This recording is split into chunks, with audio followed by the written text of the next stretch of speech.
I've been working with Renaissance Island since about May of 2007, and less so in the last several months, a little bit more so maybe a month ago, when I started working on the business plan and not really knowing about the future of the island. Okay, well, let's get started then, because that is kind of what we're interested in, to know what the future is. Can we start with your SL names and titles on Renaissance Island then?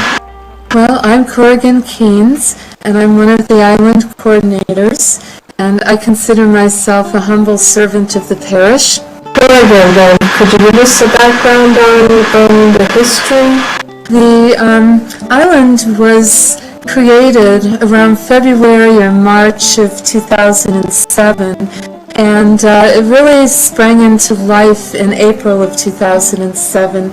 And it was really the first undertaking by the Alliance Library System to create an immersive, engaging, multidisciplinary learning environment.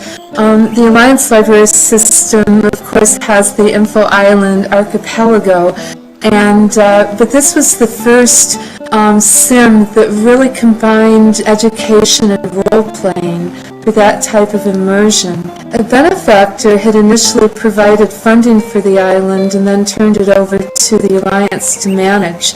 And the initial sponsor withdrew from the project due to financial hardship, and then another one stepped forward. And so the island was then funded until February of 2009. That we're in a mad rush to make other arrangements for sustainability. The focus of the island has been Tudor Britain, and that is 1485 with the ascension of King Henry VII, and it ended with the death of Queen Elizabeth in 1603. Although really our island expands a bit into the Stuart period as well, that continues on after 1603 and ended in 1714, but we're primarily really focused on the Elizabethan era. This is very much an educational experience. We had a couple of library technical assistants that did an internship here on the island, and they developed a library, which is in Lagswell Hall. And Lagswell Hall was originally designed by a museum curator, and then one of our island builders, about a year hence, redesigned it a bit to lower the prim count. And so a lot of the integrity of the original build still remains. We have the educational component, and then we also avail living quarters to Second Life residents who may want to immerse themselves in Tudor Britain. Living on Renaissance means that one can develop a good sense of community and participate to the level of one's comfort, really. How much of this island do you rent to tenants? A good portion. We have 23 houses that are available for rent, smaller cottage-type houses, and then we have 5 larger ones, and then we have several shops that people can rent as well. And then we have common areas, like the skating rink. We have the Globe Theater, which is one of our shining points of this island. It was constructed by Charlene Trudeau with help from a Shakespearean scholar, and so he provided advice to Charlene, and she did a lot of research as well.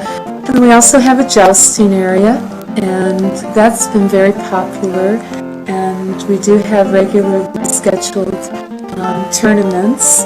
Diamond, what am I leaving out? We have the gardens and the bulwark, and we have a couple of churches, and then we have the market square. Tell me a little bit earlier about the work that you had with the Showtime yes. series?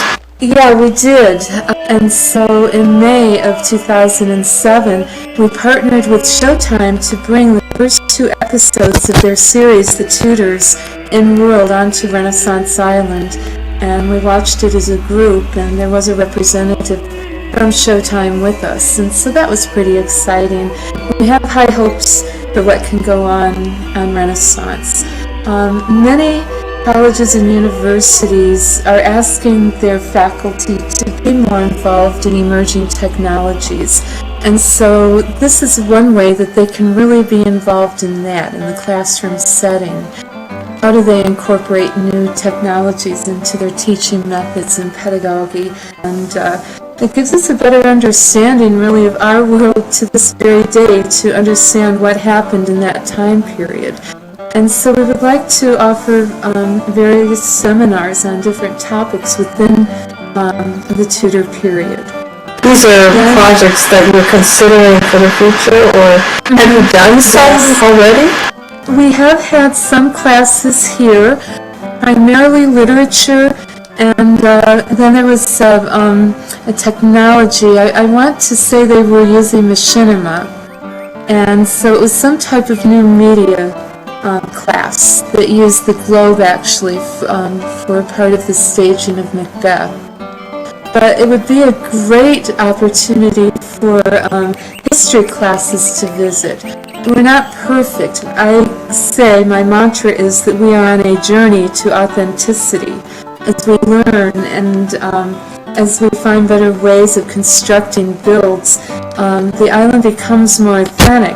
But even if it's not perfect, it's a wonderful exercise in critical thinking for students.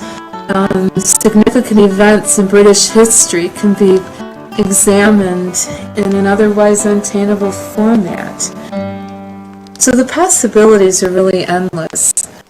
And that's why we're trying so hard to sustain this environment. We truly believe in its possibilities. Well, what do you think are the chances of survival? Have a very good chance of making it now for the next 6 months. Island residents, all of us have been stepping forward with donations.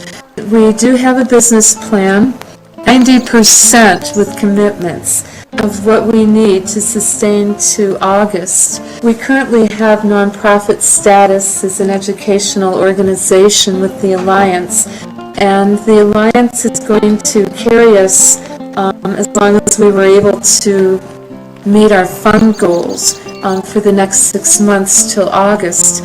And then we're going to need another sponsor.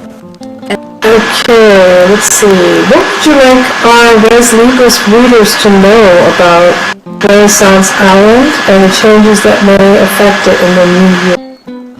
I truly believe that Renaissance Island offers an enriching, immersive experience for students, for residents, for educators, and librarians, for the general public, an immersive way to experience Tudor Britain that is not going to be possible any other way. And it's just darn good fun too.